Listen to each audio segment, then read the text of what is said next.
कहानी की शुरुआत कूपर नाम के एक आदमी से होती है जो कभी नासा में पायलट था, मगर अब हालात ऐसे हो गए हैं कि उसे मक्के की खेती करनी पड़ती है क्योंकि दुनिया को अब वैज्ञानिकों की नहीं बल्कि किसानों की जरूरत है। इस वक्त पूरी दुनिया भूख से जूझ रही है और धरती पर मक्के के अलावा सभी प्रकार की फसलें उगना भी बंद हो गई है। वैज्ञानिकों का मानना है कि आने वाले कुछ सालों में मक्के की खेती करना भी असंभव हो जाएगा और पूरा मानव जात खत्म हो जाएगा। कूपर अपने 2 बच्चों और अपने फादर इन लॉ के साथ रहता है, जिसमें लड़के का नाम टॉम है और लड़की का नाम मर्फ है, जो पढ़ाई में बहुत होशियार है। उसे साइंस और दूसरे ग्रहों के बारे में जानने में काफी रुचि है। मर्फ जिस कमरे में सोती है वहाँ काफी सारी किताबें रखी होती हैं और वह बुक्स बार बार अपने आप ही नीचे गिर जाती है। मर्फ अपने पिता को कई बार बता चुकी है कि उसके कमरे में भूत है और मुझे लगता है कि वह भूत आप है, मगर कूपर इन सब बातों पर विश्वास नहीं करता और मर्फ को कहता है कि यह सब नॉन साइंटिफिक बातें हैं। लेकिन मर्फ कहती है कि आपने ही तो कहा था कि जो हम नहीं जानते उसे कबूल करना भी साइंस है, जिस पर कूपर बताता है कि अगर तुम्हें लगता है कि सच में भूत है तो तुम उससे डरने के बजाय उस पर जांच करो और पता लगाओ कि ये क्यों हो रहा है। जिसके बाद एक दिन कूपर अपने बच्चों को बेसबॉल का मैच दिखाने ले जाता है। तभी वहाँ तेज आंधी का सायरन बजने लगता है। अब इस धरती पर ऐसे खतरनाक तूफान आना एक आम बात हो चुकी है। तूफान के चलते मैच रद्द हो जाता है और सब मुंह पर मास्क लगाकर अपने अपने घर चले जाते हैं। घर पहुंचकर कूपर अपने दोनों बच्चों को उनके रूम की खिड़की के दरवाजे बंद करने को कहता है। जिसके बाद जब मर्फ अपने रूम में जाती है तो उसकी खिड़की से काफी धूल अंदर आ रही थी। कूपर उस खिड़की को बंद कर देता है। तभी वह देखते हैं कि उनके रूम के फर्श पर धूल से कुछ अजीब तरह की लाइनें बन रही हैं। मर्फ अपने डैड से कहती है कि मुझे लगता है कि कोई भूत हमसे बात करना चाहता है। जिसके बाद कूपर मर्फ को टॉम के कमरे में जाकर सोने के लिए कहता है और वह खुद उन धूल से बनी लाइनों को समझने की कोशिश करता है। उसे उन धूल से बनी लाइनों और बुक के अपने आप गिर जाने की वजह को समझने में पूरी रात बीत जाती है। जब सुबह होती है तो मर्फ वहाँ आकर देखती है कि उसके पिता अभी भी वहीं बैठकर उन धूल की लाइनों को देख रहे हैं। कूपर मर्फ को बताता है कि ये भूत नहीं है बल्कि यह बुक्स ग्रेविटी की वजह से गिरती है। जिसके बाद कूपर एक सिक्का उछालता है जो मिट्टी से बनी लाइन के ऊपर जाकर गिरता है। कूपर मर्फ को बताता है कि ये बाइनरी कोड है जिसके जरिए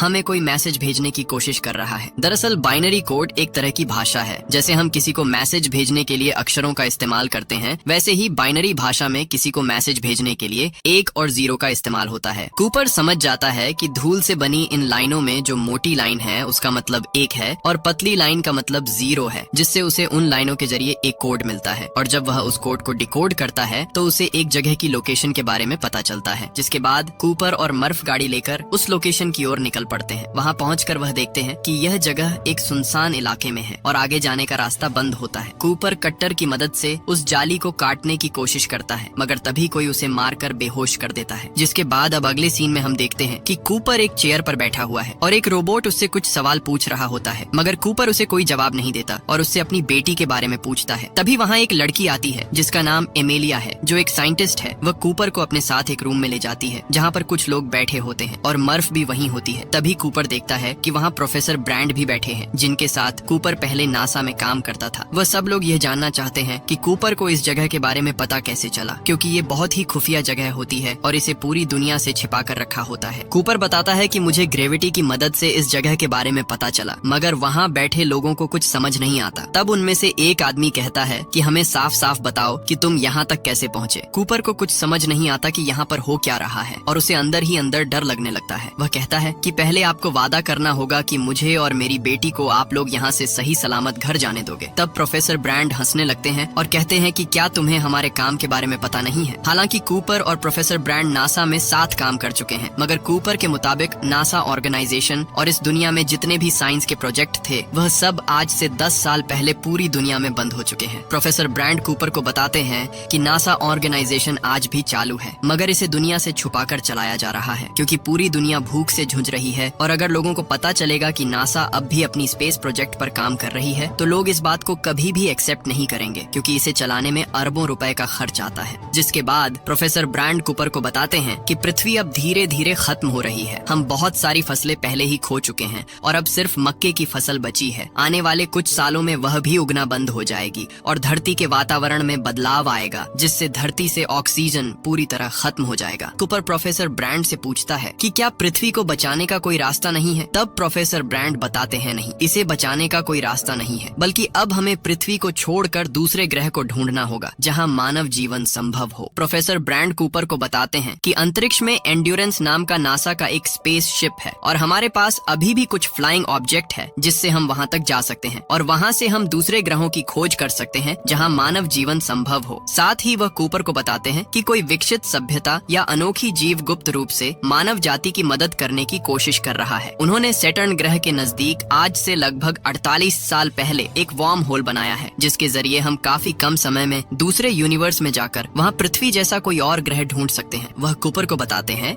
कि हम पहले ही 12 एस्ट्रोनॉट्स को उस वार्म होल के जरिए दूसरे यूनिवर्स में भेज चुके हैं। उनका मिशन है दूसरे यूनिवर्स में ऐसे ग्रह को ढूंढना जो मानव के रहने लायक हो और उन सभी के पास एक रोबोट है और जब उन्हें कोई ऐसा ग्रह मिल जाएगा जहां इंसान रह सकते हैं तो वह एस्ट्रोनॉट्स उस रोबोट को ऑन कर देंगे और फिर हमें यहां उसका सिग्नल मिल जाएगा। अब जो 12 एस्ट्रोनॉट्स गए थे उनमें से उन्हें 3 एस्ट्रोनॉट्स का सिग्नल मिल चुका है। ये तीनों ग्रह गार्गंटुआ नाम के ब्लैक होल के नजदीक है। उन ग्रहों पर हम डायरेक्ट एस्ट्रोनॉट्स से बात नहीं कर सकते, उनके पास सिर्फ उन तीनों ग्रहों के सिग्नल्स हैं जो रोबोट ने भेजे हैं। इसलिए अब हम एक नए मिशन पर काम कर रहे हैं जिसका नाम है मिशन एंड्योरेंस। इस मिशन में हम यहाँ से कुछ एस्ट्रोनॉट्स को उस तीनों ग्रहों पर भेजेंगे जहाँ से उन रोबोट्स के सिग्नल मिले हैं। वहाँ जाकर उन्हें पता करना है कि इन तीनों ग्रहों में से कौन सा ग्रह मानवों के रहने के लिए सबसे बेहतर है। जिसके बाद प्रोफेसर ब्रैंड बताते हैं कि मानवों के जीवन को बचाए रखने के लिए उनके पास 2 प्लान है। प्लान ए में हम ग्रेविटी को समझने और उसे कंट्रोल करने की कोशिश कर रहे हैं और अगर उन्हें इसमें सफलता मिल गई तो एक स्पेस स्टेशन के जरिए पूरी मानव जाति को उस ग्रह पर भेज देंगे जो मानवों के रहने लायक हो। और इसके लिए उन्होंने एक विशाल स्पेस स्टेशन भी बनाया है और वह स्पेस स्टेशन वही है जहाँ पर कूपर और प्रोफेसर ब्रैंड खड़े हैं। दरअसल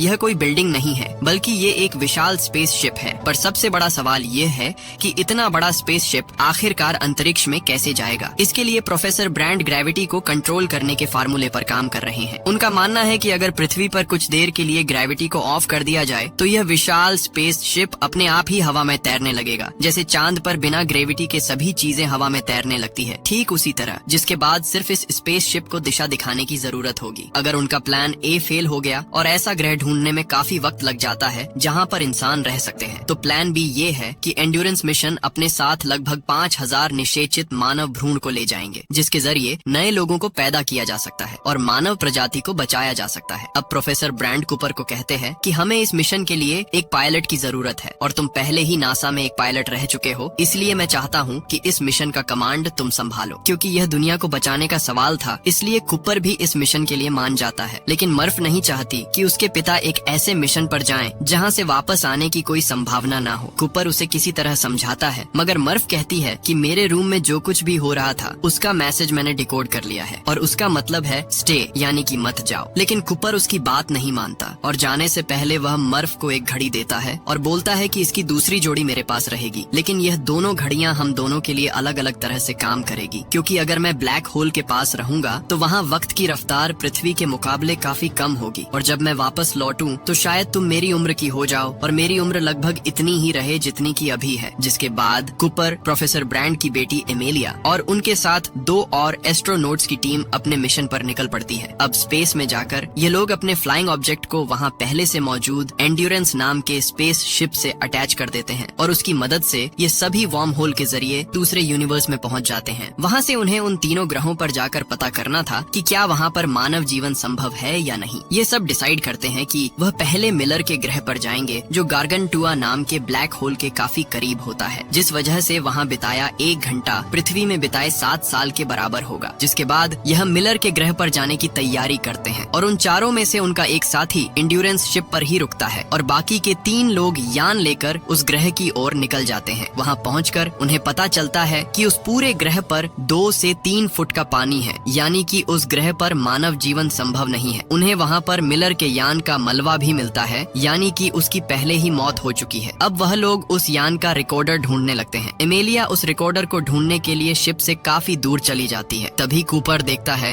कि पानी की एक विशाल लहर उनकी तरफ आ रही है। कूपर उन्हें जल्दी वापस शिप पर आने के लिए कहता है, लेकिन तब तक वह लहर उनके काफी करीब पहुंच जाती है। मगर एंड वक्त पर उनका रोबोट एमेलिया को उठाकर शिप पर ले आता है, लेकिन उनका तीसरा साथी मारा जाता है क्योंकि वह शिप पर नहीं पहुंच पाता। इस ग्रह पर इतनी ऊंची लहरें इसलिए आती हैं क्योंकि यहाँ पर ग्रेविटेशनल पुल बहुत ज्यादा है। अब लहर की वजह से इनके शिप के इंजन में पानी भर जाता है, जिससे शिप का इंजन स्टार्ट नहीं हो पाता और वापस इंजन स्टार्ट होने में उन्हें यहाँ 3 घंटे से भी ज्यादा का समय बीत जाता है। जिसके बाद जब यह दोनों वापस एंड्योरेंस शिप पर पहुंचते हैं तो वहां मौजूद उनके साथी के लिए 23 साल गुजर जाते हैं। इसके बाद वह बताता है कि आप लोगों के घर से मैसेज आए हैं, उन्हें देख लो। जब कूपर उन मैसेजेस को देखता है तो उसका बेटा टॉम बताता है कि दादाजी अब नहीं रहे। साथ ही वह यह भी बताता है कि मेरी अब शादी हो गई है और मेरे बच्चे भी हैं और आप दादाजी बन चुके हो। जिसके बाद कूपर मर्फ का मैसेज देखता है जो उसने अपने जन्मदिन पर रिकॉर्ड किया था, क्योंकि कूपर ने मर्फ से कहा था कि शायद मैं तब वापस लौटूंगा जब तुम मेरी उम्र की हो जाओ। और जब मर्फ ने ये मैसेज रिकॉर्ड किया था उस दिन वह उसी उम्र की हो गई थी जिस उम्र में उसके डैड अपने मिशन पर गए थे। मर्फ का मैसेज देखकर कूपर काफी इमोशनल हो जाता है। उसने इतने सालों में अपने डैड को सिर्फ यही एक मैसेज भेजा होता है क्योंकि वह अभी भी उनसे नाराज है। यहाँ पर हमें यह भी पता चलता है कि मर्फ एक साइंटिस्ट बन चुकी है और वह प्रोफेसर ब्रैंड के साथ नासा में काम करती है। वहीं इधर यह तीनों ये डिसाइड कर रहे थे कि अब उन्हें इन बचे हुए 2 ग्रहों में से कौन से ग्रह पर जाना चाहिए, क्योंकि उनके पास सिर्फ इतना ही ईंधन बचा है जिनसे वह उन दोनों में से किसी एक ग्रह पर ही जा सकते हैं। कूपर बताता है कि हमें मैन के ग्रह पर जाना चाहिए क्योंकि वह ग्रह उनके काफी करीब है, मगर एमेलिया कहती है हमें एडमंड्स के ग्रह पर जाना चाहिए क्योंकि उस ग्रह से जो डेटा मिला है वो ज्यादा स्ट्रॉन्ग है, इसलिए वह चाहती है कि उन्हें वहाँ जाना चाहिए। हालांकि इसकी एक वजह यह भी होती है कि एमेलिया एडमंड्स से प्यार करती है, मगर अंत में यह डिसाइड होता है कि वह मैन के ग्रह पर जाएंगे। इसके बाद यह लोग मैन के प्लैनेट्स पर पहुंच जाते हैं और वहां जाकर वह देखते हैं कि मैन स्लीपिंग चैम्बर में सोया हुआ है। वह उसे स्लीपिंग चैम्बर से उठाते हैं। होश में आने के बाद मैन उन्हें बताता है कि इस ग्रह पर थोड़ी परेशानियां जरूर हैं, पर ये मानवों के रहने लायक है। वहीं दूसरी तरफ प्रोफेसर ब्रैंड अपनी जिंदगी की आखिरी सांसें ले रहे होते हैं। वह मरने से पहले मर्फ को बताते हैं कि प्लान ए सिर्फ एक दिखावा था। उन्होंने कई साल पहले ही ग्रेविटी की इक्वेशन को सॉल्व कर लिया था और वो पहले से ही जानते थे कि उनका प्लान ए कभी कामयाब नहीं होगा, क्योंकि उसके लिए उन्हें ब्लैक होल के पूरे डेटा की जरूरत होती जो उनके पास नहीं है और न कभी मिल सकता है। इस मिशन के जरिए उनका मैन मिशन प्लान बी को पूरा करना था, यानी कि कोई ऐसा ग्रह ढूंढना जो मानवों के रहने लायक हो और वहां जाकर इंसानों के भ्रूण के जरिए नए इंसान पैदा करके मानव जाति को बचाए रखना। इसका मतलब कि आने वाले कुछ समय में पृथ्वी पर जितने भी लोग हैं वे सभी मारे जाएंगे, क्योंकि उनका प्लान ए कभी कामयाब नहीं होगा। अब मर्फ प्रोफेसर ब्रैंड की बेटी यानी एमेलिया को वीडियो मैसेज रिकॉर्ड करके भेजती है और उसे बताती है कि प्रोफेसर ब्रैंड अब इस दुनिया में नहीं रहे। साथ ही मर्फ वो सारी बातें भी बताती है जो प्रोफेसर ब्रैंड ने मरने से पहले उसे कही थी। मर्फ अपने पिता पर ये ब्लेम भी लगाती है कि उन्हें पता था कि प्लान ए एक झूठ है, फिर भी उन्होंने उन्हें मरने के लिए यहाँ छोड़ दिया। हालांकि इसके बारे में प्रोफेसर ब्रैंड के अलावा किसी को पता नहीं था, उनकी बेटी एमेलिया को भी नहीं। अब कूपर ये फैसला करता है कि वह इस ग्रह से जाने के बाद वापस पृथ्वी पर लौट जाएगा और अपने बच्चों से मिलेगा। तभी उनका एक साथी कूपर से कहता है कि जब तुम पृथ्वी पर वापस जाओ तो ब्लैक होल का चक्कर लगाते हुए जाना और उनके रोबोट को ब्लैक होल में छोड़ देना, ताकि वह रोबोट ब्लैक होल के क्वांटम डेटा को कलेक्ट करके पृथ्वी पर भेज दे, जिससे प्रोफेसर ब्रैंड के ग्रेविटी के अधूरे काम को पूरा किया जा सके और पृथ्वी के लोगों को बचाया जा सके। इसके बाद जब कूपर और मैन इस ग्रह की जांच करने जाते हैं तो कूपर को पता चलता है कि मैन ने उन्हें गलत डेटा भेजा है, क्योंकि यह ग्रह इंसानों के रहने लायक नहीं है। उसने अपने रोबोट को भी ऑफ कर दिया होता है ताकि वो इस ग्रह का सही डेटा ना भेज सके, क्योंकि अगर उसने सही डेटा भेज दिया तो यहाँ कोई भी नहीं आएगा और वो यहाँ से कभी भी वापस पृथ्वी पर नहीं जा पाएगा। इसके बाद मैन कूपर को मारने की कोशिश करता है। दरअसल उसका प्लान होता है कि वह इन तीनों को मारकर अकेला पृथ्वी पर चला जाएगा और वहाँ जाकर कोई झूठी कहानी बना देगा ताकि उसका सच सामने ना आए। मगर एमेलिया कूपर को बचा लेती है, लेकिन मैन उनके एक साथी को मार देता है। इसके बाद वह अपना यान लेकर एंड्योरेंस शिप से अटैच करने जाता है ताकि उसके जरिए वह वापस पृथ्वी पर जा सके। मगर जब वह अपने यान को एंड्योरेंस से अटैच करने की कोशिश करता है तब वह ठीक से उसे अटैच नहीं कर पाता। तभी एक जोरदार ब्लास्ट होता है जिसमें उसकी मौत हो जाती है। मगर इस हादसे में एंड्योरेंस शिप काफी डैमेज हो जाता है और वो स्टेबल नहीं रहता और तेजी से घूमने लगता है, जिस वजह से कूपर को अपने यान को उससे अटैच करने में काफी प्रॉब्लम होती है। लेकिन फिर भी कूपर किसी तरह अपने यान को एंड्योरेंस शिप से अटैच कर देता है, जिससे एंड्योरेंस फिर से स्टेबल हो जाता है। लेकिन अब इनके पास इतना ईंधन नहीं होता कि जिससे वह उस आखिरी बचे एडमंड्स के ग्रह पर जा सके। मगर कूपर कहता है कि हम ब्लैक होल के ग्रेविटेशनल पुल का इस्तेमाल करके उनके एंड्योरेंस शिप को आखिरी बचे ग्रह की ओर धकेल सकते हैं, जिससे कम ईंधन में हम वहां पहुंच सकते हैं। साइंस की भाषा में इसे स्लिंग शॉट कहते हैं, जिससे किसी भी यान को ग्रेविटेशनल फोर्स की मदद से स्पीड देते हैं। अब स्लिंग शॉट से वो अपने एंड्योरेंस शिप को उस तीसरे ग्रह की तरफ धकेल देते हैं और अपने रोबोट को ब्लैक होल में छोड़ देते हैं ताकि वह रोबोट ब्लैक होल के क्वांटम डेटा को कलेक्ट करके पृथ्वी पर भेज सके, जिससे प्रोफेसर ब्रैंड के प्लान ए को पूरा करके पृथ्वी के लोगों को बचाया जा सके। पर रोबोट के ब्लैक होल के अंदर जाते ही उसे संपर्क टूट टूट जाता है। इसके बाद कूपर अपने यान को एंड्योरेंस शिप से अलग कर देता है ताकि उसका वजन कम हो जाए और अब एंड्योरेंस शिप पर अकेली एमेलिया बची है। कूपर ऐसा इसलिए करता है ताकि प्लान बी को पूरा किया जा सके और मानव के अस्तित्वों को बचाया जा सके। कूपर ब्लैक होल के अंदर बड़ी तेजी से खिंचता जा रहा होता है, तभी उसका यान पूरी तरह से डैमेज हो जाता है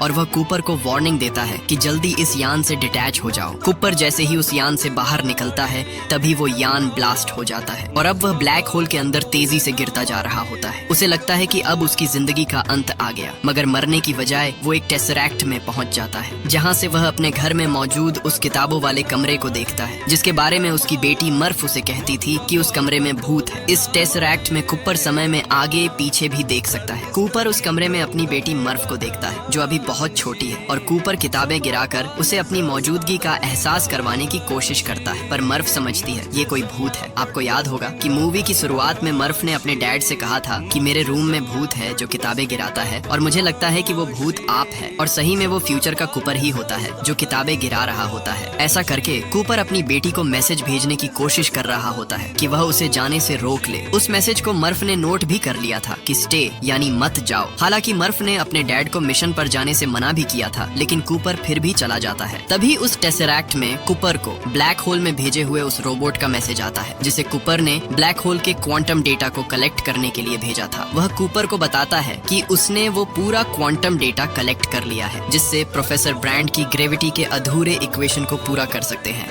और प्लान ए के जरिए पृथ्वी के लोगों को बचा सकते हैं। इसके बाद कूपर सब समझ जाता है और अपने रोबोट से कहता है कि 5th डायमेंशन के लोगों ने यानी कि एडवांस लोगों ने मुझे नहीं चुना बल्कि मेरी बेटी को चुना है। रोबोट बोलता है किस लिए? कूपर बताता है दुनिया को बचाने के लिए। दरअसल ये टेसरैक्ट 5th डायमेंशन के लोगों ने बनाया है, यानी कि एडवांस लोगों ने बनाया है। ये लोग कौन है ये तो नहीं पता, मगर वह इंसानों को बचाना चाहते हैं। उन्होंने ये टेसरैक्ट इसलिए बनाया है ताकि कूपर यहाँ से मर्फ तक सारा डेटा भेज सके और मर्फ पूरी दुनिया को बचा सके। अब प्रॉब्लम ये थी कि कूपर उस डेटा को मर्फ तक पहुँचाए कैसे। तभी कूपर को बुक सेल पर रखी घड़ी दिखाई देती है जो उसने मिशन पर जाने से पहले मर्फ को दी थी। कूपर ग्रेविटी की मदद से उस घड़ी की सुई में मोर्स कोड के जरिए सारा डेटा भेज देता है। मोर्स कोड मैसेज भेजने का एक ऐसा तरीका है जिसमें आप टॉर्च लाइट को ऑन ऑफ करके या किसी स्विच को क्लिक करके उसके टोन से या और भी कई तरीकों से आप अपने मैसेज को भेज सकते हैं। अब जब मर्फ उस घड़ी को देखती है तो उसकी घड़ी की सुई अजीब तरह से हिल रही होती है। मर्फ एक साइंटिस्ट है, इसलिए वह समझ जाती है कि उसके डैड ही मोर्स कोड के जरिए उसे डेटा भेज रहे हैं, जिसके बाद वो उस डेटा को समझकर ग्रेविटी की इक्वेशन को सॉल्व कर लेती है। इधर कूपर जिस टेसरैक्ट में होता है वो टेसरैक्ट वहाँ से गायब हो जाता है क्योंकि एडवांस लोगों ने इसे सिर्फ कूपर के जरिए मर्फ तक डेटा भेजने के लिए ही बनाया था और अब उनका काम पूरा हो गया। उस टेसरैक्ट से बाहर निकलने के बाद दूसरे एस्ट्रोनॉट्स कूपर को ढूंढ लेते हैं। जब कूपर की आंख खुलती है तो वह खुद को एक विशाल स्पेस स्टेशन में पाता है। कूपर देखता है कि इंसानों ने उस स्पेस स्टेशन पर ग्रेविटी को मास्टर कर लिया है, जिसके कारण काफी लोग वहाँ बिना परेशानी के रह रहे हैं। उस स्पेस स्टेशन का नाम कूपर स्टेशन होता है जो कि कूपर की बेटी मर्फ कूपर के नाम पर रखा होता है, यानी कि मर्फ ने पूरे पृथ्वी के लोगों को बचा लिया है। इसके बाद जब कूपर अपनी बेटी से मिलता है तो वह काफी बूढ़ी हो चुकी होती है, जबकि कूपर की उम्र कुछ साल ही बढ़ी होती है। कूपर अपनी बेटी से कहता है कि तुम्हारा भूत मैं ही था। मर्फ बताती है मुझे पता है, साथ ही मुझे ये भी पता था कि आप वापस जरूर आओगे। कूपर पूछता है कैसे? मर्फ बताती है क्योंकि मेरे डैड ने मुझसे वादा किया था। जिसके बाद मर्फ कूपर से कहती है कि किसी भी पेरेंट्स को अपने बच्चों को मरते हुए नहीं देखना चाहिए, आप जाइए, मेरे पास यहाँ मेरे बच्चे हैं। कूपर पूछता है कहाँ जाऊँ? मर्फ बताती है एमेलिया ब्रैंड के पास। जिसके बाद कूपर उस आखिरी बचे ग्रह की ओर निकल जाता है जहाँ एमेलिया गई थी और अंत में हमें दिखाया जाता है कि एमेलिया एडमंड्स के ग्रह पर पहुँच जाती है और वहाँ जाकर वह अपना हेलमेट निकाल देती है। इसका मतलब कि वहाँ का वातावरण इंसानों के रहने लायक है और इसी के साथ ये फिल्म यही खत्म हो जाती है।